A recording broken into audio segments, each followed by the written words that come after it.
Eto kilalang dilawan at talagang certified dilawan si Congressman Erice binira yung itong si Congresswoman Luistro at ang Justice Committee dahil sa mga ginawa nilang sarswelang impeachment trial dito kay BP Sara at parang sinasabi pa niya pa rito na walang moral ascendancy itong Justice Committee dahil sa ang daming paglabag ang ginawa nila para lang ma-impeach si BP Sara. Lahat na lang ng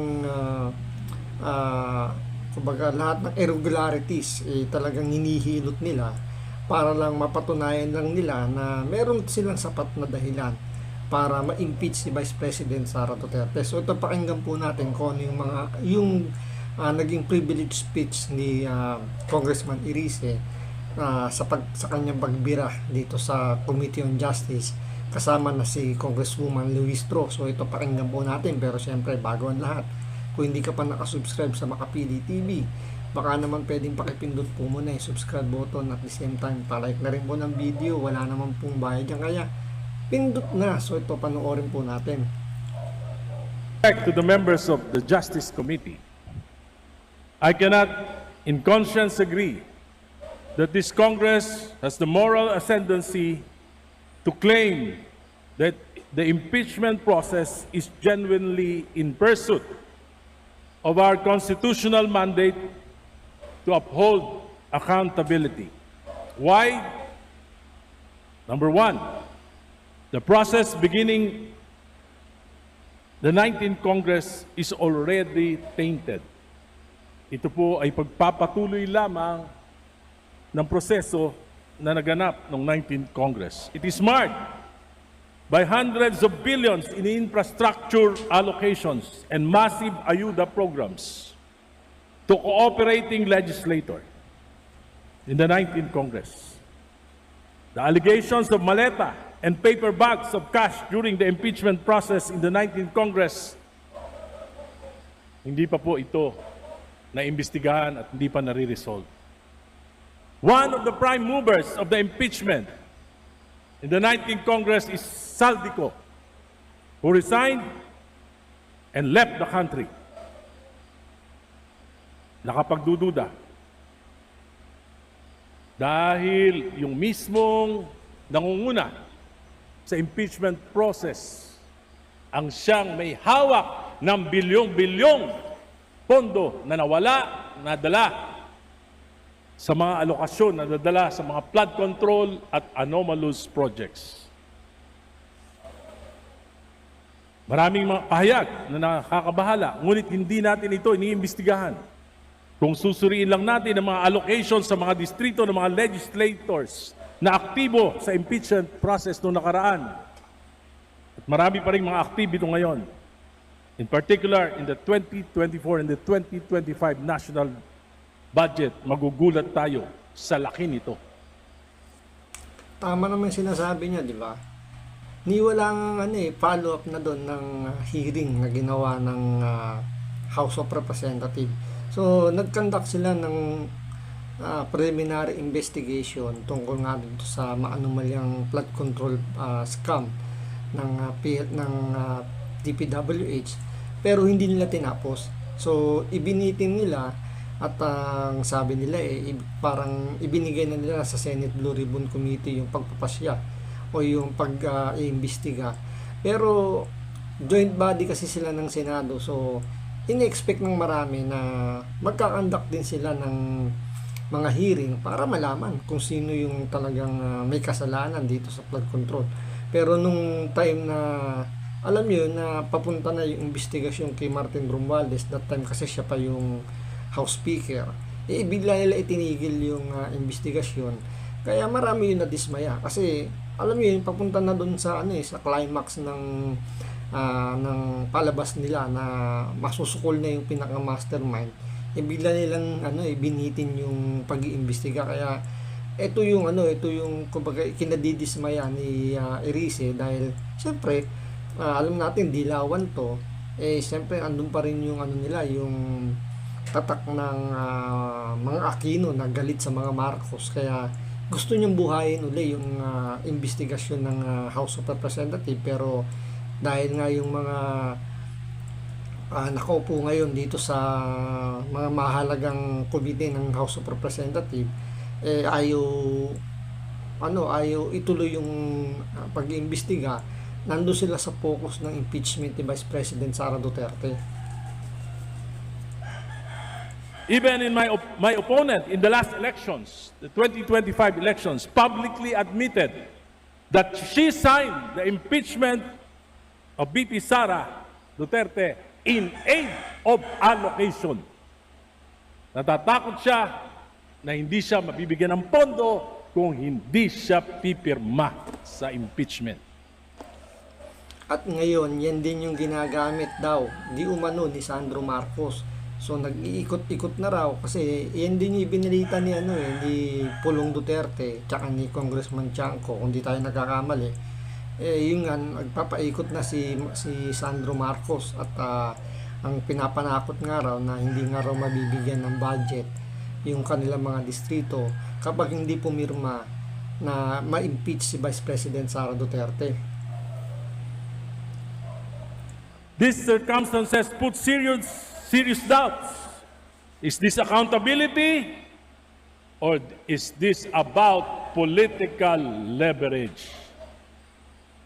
After the impeachment vote in the plenary, let us examine the status of the 4 later release allocations.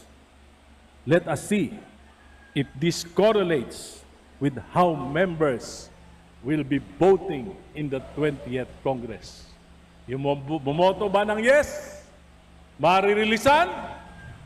Yung bang bumoto ng no, at yung mga abstain, maririlisan? Malalaman natin ang katotohanan sooner or later. Yun lang, sana mag-ingay din kayo, di ba? So, i-expect namin na mag-ingay itong si Erice, si Toby Chanco, yung ibang mga congressman, kung mabibigyan sila ng pondo. Kung halimbawa ito magsimula na yung botohan pagdating ng impeachment ni Vice President sa plenary, so magbibilangan na sila dyan. So dapat i-announce din nila sino-sino yung mga boboto ng yes, sino yung boboto ng no, sino yung mga mag-abstain, para magkaalaman kung sino-sino yung mga mabibigyan ng pondo at sino-sino yung hindi.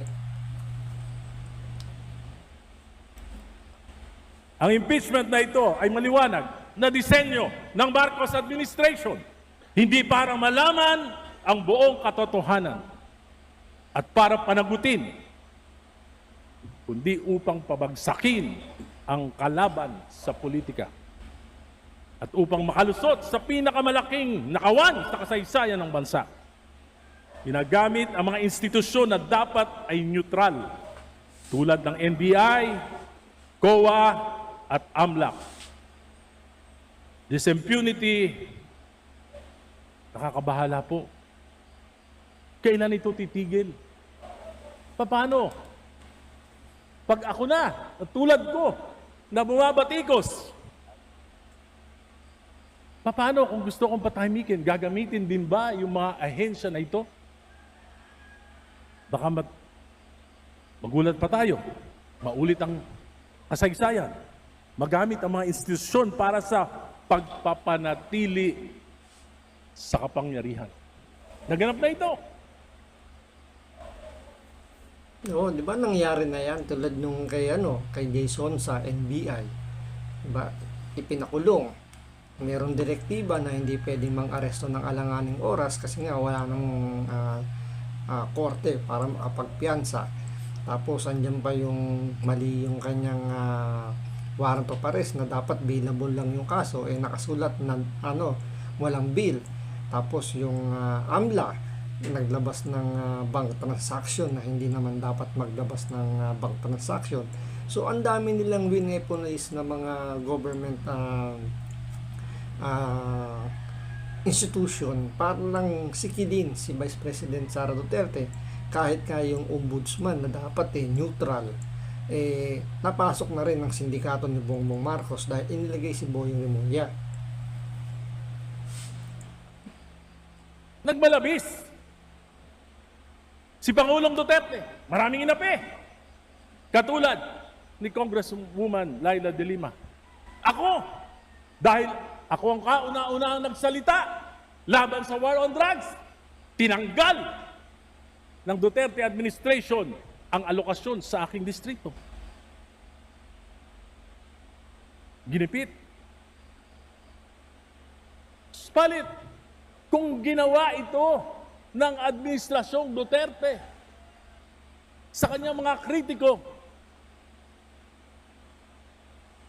papayagan ba natin na yung mga ahensya na ito sa ganitong sa kasalukuyang administrasyon gawin ito sa mga kalaban niya rin? This is impunity. At nakakatakot. Baka maulit ang kasaysayan. The Committee on Justice for the first time in the history of Congress did not allow a member to pose questions to witnesses or resource persons. Hindi ako nagkaroon ng pagkakataon tanungin ang mga kadududang pahayag ni Madriaga at iba pa. Dahil hindi ako miyembro. Wala po akong natatandaan sa 5 kongreso na dinaluhan ko. Kahit hindi ako miyembro, nakakapagtanong ako. Ngayon lang, dito sa Justice Committee. Alam ko po, maraming galit kay Pangulong Duterte. Sapagkat sa amin po sa Caloocan, ang daming collateral damage ng war on drugs. Nanindigan ako dahil sa pagmamalabis na ito. Pero ngayon, hindi ko naman papayagan na dahil si Duterte lang, magmamalabis tayo para apihin siya. Kung gagawin natin yon, anong kaibahan natin kay Duterte? Di parang si Duterte din tayo. Mas masahol naman nung panahon ngayon ni Bongbong Marcos. Kasi nung panahon ni Pangulong Duterte, ang mga natsusugi, mga drug addict, mga drug lord, mga kriminal. Pero sa panahon ni Bongbong Marcos, hindi natsusugi ang mga drug addict, yung mga kriminal, nagnanakaw pa, ninanakawan pa ang bayan natin. So ano ang mas gugustuhin nyo? Yung magsitsugi yung mga addict at mga kriminal, pero walang nangyaring nakawan? O ngayong panahon ni Bongbong Marcos na buhay ang mga kriminal, buhay ang mga drug addict, at nagnakaw ng napakalaking pera itong administrasyon ni Bongbong Marcos. Mamili kayo. We cannot be loud against the Duterte, but silent against Marcos. There are clear signs of abuse, of misgovernance, or cover-up of corruption that cause our country and people economic distress. Today, inflation has reached 7.3%. Habang kumakain tayo sa masarap at maraming putahe dyan sa South Lounge, nagdidildil ng asin ang ating mga kababayan. Habang abala ang administrasyon na pagtakpan ang mga kalokohan at supili ng mga kalaban, hirap na ang ating mamamayan. Mr. Speaker, I will not be swayed by allocations, by power or loss of it, by fear or threats.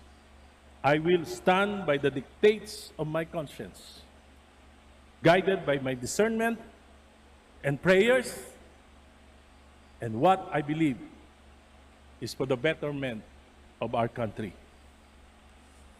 Very well said po. Sinabi rito ni Congressman Erice.